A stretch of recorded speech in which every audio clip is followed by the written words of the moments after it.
We are going to start section 3.4, which is an introduction to random variables. This video is part 1 of 2 parts on section 3.4. Let's say you flip a coin twice. Let x represent the number of heads. What is the range of x? That is, what are all the possible outcomes for x? Okay, let's think about this. We've done this type of problem before. So when we flipped a coin twice, we said we could get tails, tails, tails, heads, heads, tails, or heads, heads. There were 4 options. But x is counting the number of heads. So if I got tails, tails, that means I have 0 heads. If I got tails, heads, or heads, tails, that means I got 1 head when I flipped my coin twice. If I get heads, heads, x would be equal to 2, and so my range is 0, 1, 2. All of the possible outcomes for x would be 0, 1, and 2. What is the probability x is equal to 0? That means what is the probability we get no heads? Well, when we flip a coin twice, the only way to get no heads is if we get tails, tails. And we said there were 4 options. So the probability is 1 over 4, or 0.25. What is the probability x is equal to 1? That means when I flip my coin twice, I got exactly 1 heads. Well, that happens if I got tails followed by a heads, or if I got a heads followed by a tails. That's 2 ways out of 4. So the probability is 1/2, or 0.5.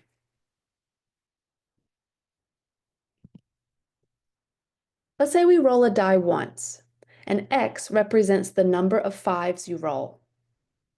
What is the range of x? We know that a die has 6 sides, the numbers 1 through 6. But x is not the number we roll. Instead, x is the number of 5s we roll. And so when we roll a die, we either roll a 5 or we don't roll a 5. So if x is counting the number of 5s, if we roll a 5, we're going to have x equal to 1. If we don't roll a 5, x is equal to 0, because that means we have no 5s. So the range is just 0 and 1. What is the probability x is equal to 0? That means, what is the probability we do not roll a 5? Well, there are 6 numbers on a die, and 5 of them are numbers other than 5. So the probability is 5 over 6, or 0.83. What is the probability x is equal to 1? That means when we rolled a die, we rolled a 5, and the probability of that happening is 1 out of 6, or 0.17. Let's try another one. Suppose you roll a die twice, and y represents the minimum of the 2 rolls. That means when we roll a die twice, we're going to take the smaller number. So if I roll the number 3 followed by the number 5, the smaller of the 2 numbers is 3. So y would be 3 in that case. So what are all the different numbers I can get? Well, I can get all of the numbers 1 through 6. For example, if I roll a 4 followed by a 1, the minimum is 1, and that's how I get the number 1. If I rolled a 4 with a 2, the minimum is 2, and if I rolled a 4 with a 3, the minimum is 3. If I rolled a 4 and a 4, the minimum is 4. Now, if I rolled a 4 and a 5, the minimum is still 4. Okay, that's the smaller of the 2. Is there a way to get 5? Well, if I rolled a 6 with a 5, then the minimum is 5. And the only way that I can get 6 is if I roll 2 6s. But I can get every single number on the die as a minimum. Now, what is the probability y is equal to 3? This is asking us, what is the chance that when we roll a die twice, that the 2 numbers we get, the smallest of those numbers is 3? Maybe pause the video and see if you can write out all of the different ways you can get a minimum of 3. I have 7 different ways to get a minimum of 3. If you roll a 3 and a 3, the minimum is 3. If you rolled a 3 and a 4 or a 4 and a 3, the minimum is 3. A 3 and a 5 and a 5 and a 3, the minimum is 3. And if you rolled a 3 and a 6 or a 6 and a 3, the minimum is 3. There's no other way to get a minimum of 3. So there are 7 ways out of 36, and as a fraction, this is 0.19. What is the probability y is equal to 6? Well, the only way to get a minimum of 6 is if you roll a 6 followed by a 6. So that's one way out of 36 options. So that is 0.03.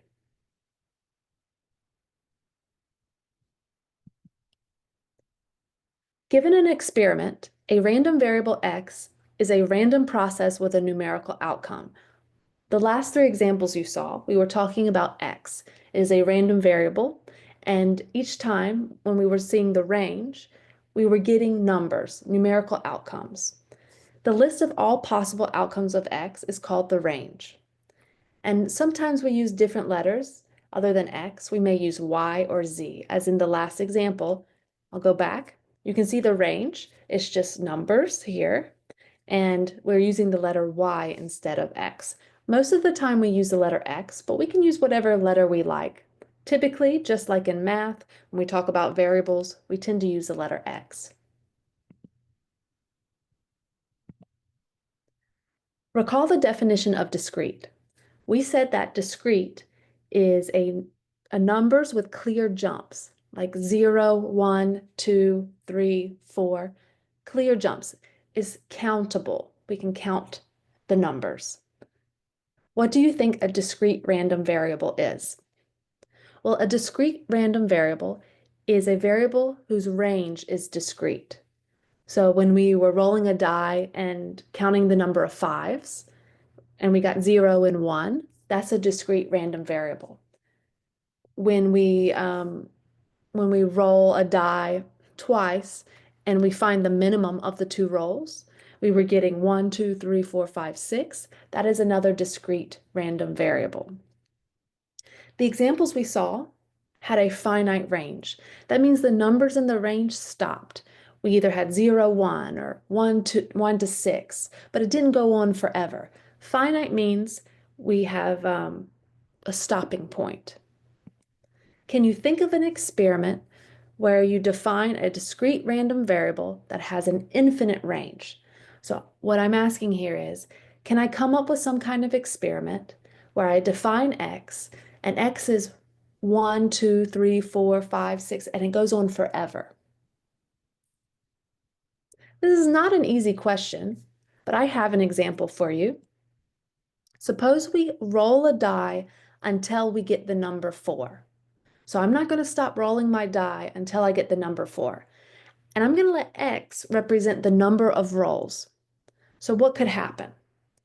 And that means what's my range? So I could roll the die one time and get a 4. And that means I only rolled my die once. So x could be 1. X could be 2 because I could roll my die and not get a 4 the first roll. Maybe I got a 6. And then my second roll is a 4. I could roll the die 3 times and get like a 1, and then a 4. In fact, I could continue to roll my die forever before I get the number 4. It's very unlikely for that to happen, right?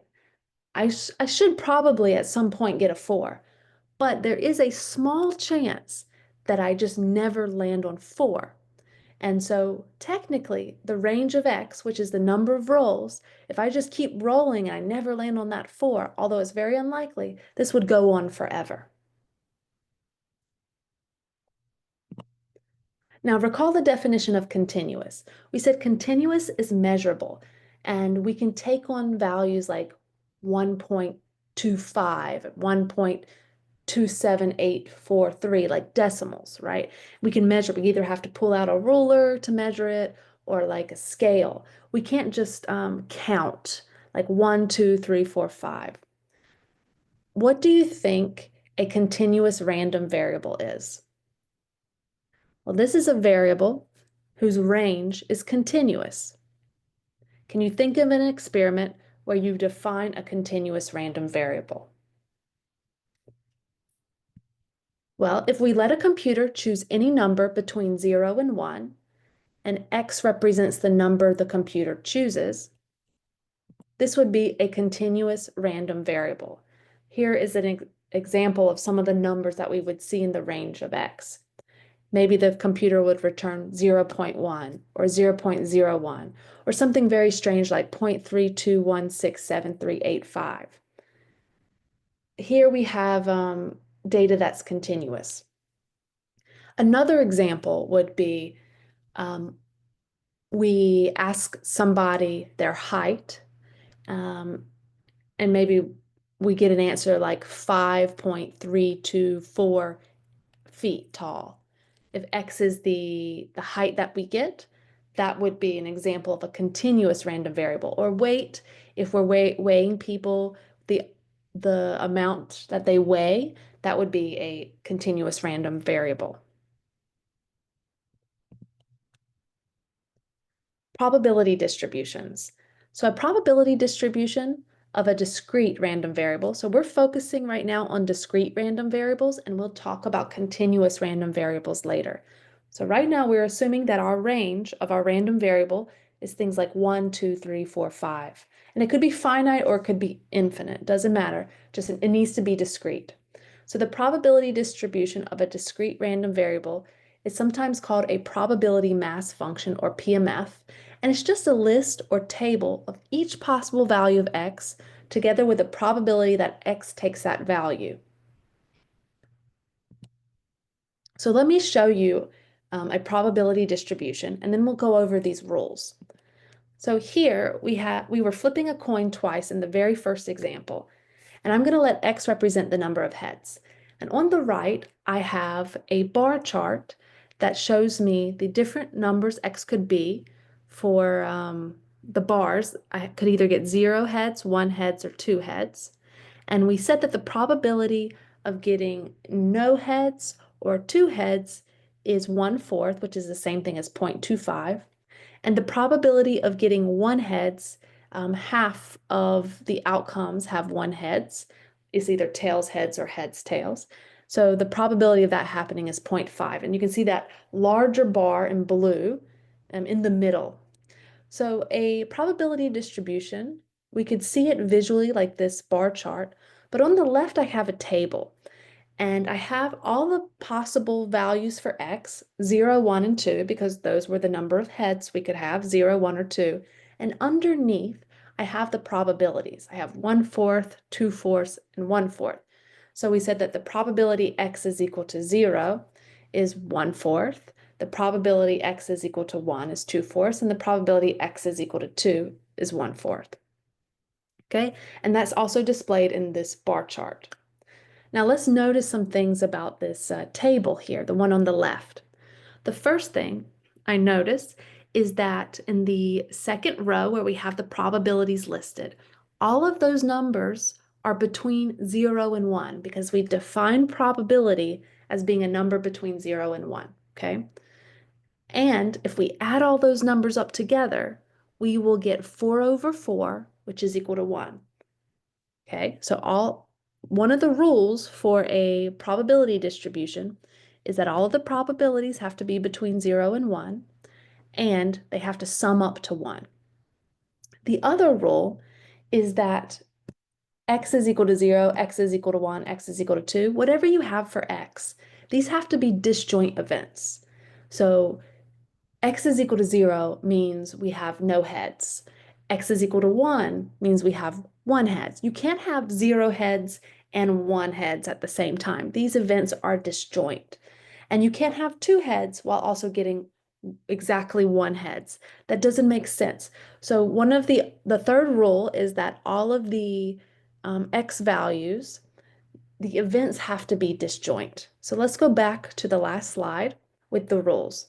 So in order for you to have a valid probability distribution, or PMF, all of the probabilities have to be between 0 and 1. They all have to sum to 1, And the outcomes, the different values for x in the range, have to be disjoint events, okay? So you can't be both a 0 and a 1. You can't have probabilities in both places. Okay, so let's focus on this situation where we flipped a coin twice and x represents the number of heads. When we think of a probability distribution, it is a bar chart visually here, and we can talk about the center of the distribution. And for us, for a probability distribution, it's just the mean. But when we talk about probability distributions, we call that the expected value. It's the same thing as the mean. We're just saying expected value with probability distributions. So how do we calculate the mean or the expected value? So for us, the example was that x had a range of 0, 1, and 2. So to calculate the expected value, what we're going to do is we're going to take the probability x is equal to 0, which is 0.25, and multiply it by the x value 0. We're going to take the probability x is equal to 1, which is 0.5, and multiply it by 1. And then we're going to take the probability x is equal to 2, which is 0.25, and multiply it by 2. So let me go back one slide to look at that table again. 2 slides. So here at the table, you see x is 0, and then its probability is 1/4. We're going to multiply those two numbers together. Then you see 1 and 2/4. We're going to multiply those two numbers together. And then we're going to multiply 2 with 1/4. And then we're going to add the three numbers we get together. So you can see that I did that here. So 0 times 1/4 plus 1 times 1/2 plus 2 times 1/4, just like what we saw on that chart. And if you add these all up, you get 1. So we're taking the x value and multiplying by its probability. Doesn't matter the order that you multiply. You can multiply numbers in any order, right? So 0 times 0.25 is the same thing as 0.25 times 0. Doesn't matter the order, but this is the formula here. The expected value is 1. What does that mean? Let's look at that bar graph here. I like to think of this sometimes as, imagine if I had like a tray. Maybe I'm a waitress and I have a tray, and these are 3 drinks. Where do I expect the middle part of, like where I need to put my hand to hold the tray up? Where is the center of the tray? And I would expect it to be under 1 because that's where the heaviest drink, because it's the tallest one, I would expect that one to be the heaviest. Expected value is just the center of your distribution, okay? It is the mean.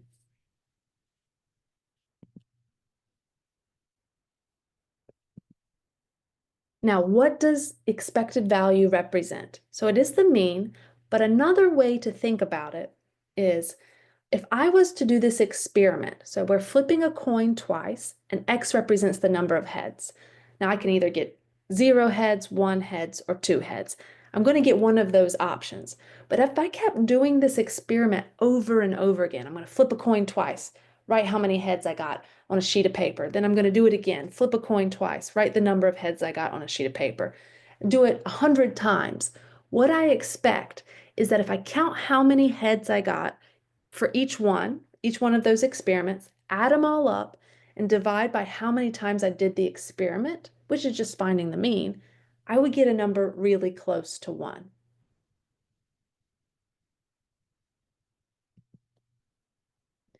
So in this slide, I'm just showing you the formula for any probability distribution. I'm trying to generalize it. So here we had a very specific probability distribution when we were flipping a coin twice. But how does this expected value formula work for any probability distribution? So as long as x is a discrete random variable, the expected value, so here I have the range of x is x1, x2, x3 to xn. This means I could have n numbers. N could be 100, n could be 40, however many numbers I have. It says just take that number, so whatever x1 is, whatever the first one is, multiply with its probability. And then add to it, take x2 and multiply by its probability. Then add to it x3 times this probability, and so on until you reach the n, where you have xn and you multiply it by its probability. Let's try one more. Let's say we roll a die 2 times, and y represents the minimum of the 2 rolls. We've seen this problem before. We said that the range of y were the numbers 1 through 6. But what would its probability distribution look like? Now we found the probability for y is equal to 3, which we said was 7 over 36. And we found the probability for y is equal to 6, which is 1 over 36. We could find the probability for y is equal to 1, y is equal to 2, y is equal to 4, and y is equal to 5, and make a table. And here is that table. So again, this is a probability distribution because first off, let's talk about y is 1, 2, 3, 4, 5, 6. We can't have a minimum of 1 and also have a minimum of 2, right? These are disjoint events. The second rule was all of the probabilities have to be between 0 and 1, which all of them are. And if we add them all together, we're going to get 36 over 36, which is 1. So add 11 to 9 to 7, 5, 3, and 1, you'll get 36. So the sum of all of these probabilities is 1 because it's 36 over 36. Now you can see for the ones that we found, y is equal to 3, 7 over 36 is listed, and for y is equal to 6, 1 over 36 is listed. You can verify, maybe 5 is not hard to verify. Think of all the different ways you could get a minimum of 5. I think it would be 5, 6, 6, 5, and 5, 5. There's 3 ways to do it out of 36. And you could check if you want to, getting 4 and getting a minimum of 2 and 1. But we can see that these are the probabilities. And as a bar graph, this bar graph looks different than the last one. The last one was symmetric. This one is skewed to the right, right? It has a right tail. Okay? And it's interesting because the probabilities are going, the numerator of the probabilities are going down by 2 each time. And so we're just shortening the bars just a little bit each time. Now, can we calculate the expected value of y? So what I want you to do, I'm going to say it again, how you need to calculate it, and then I want you to pause the video and see if you can find the expected value. So you're going to do 1 times 11 over 36 plus 2 times 9 over 36 plus 3 times 7 over 36 and so on until you get to the end, and add them all together and see if we get the same expected value. So pause the video and do that. Okay, so this is what I have for the expected value.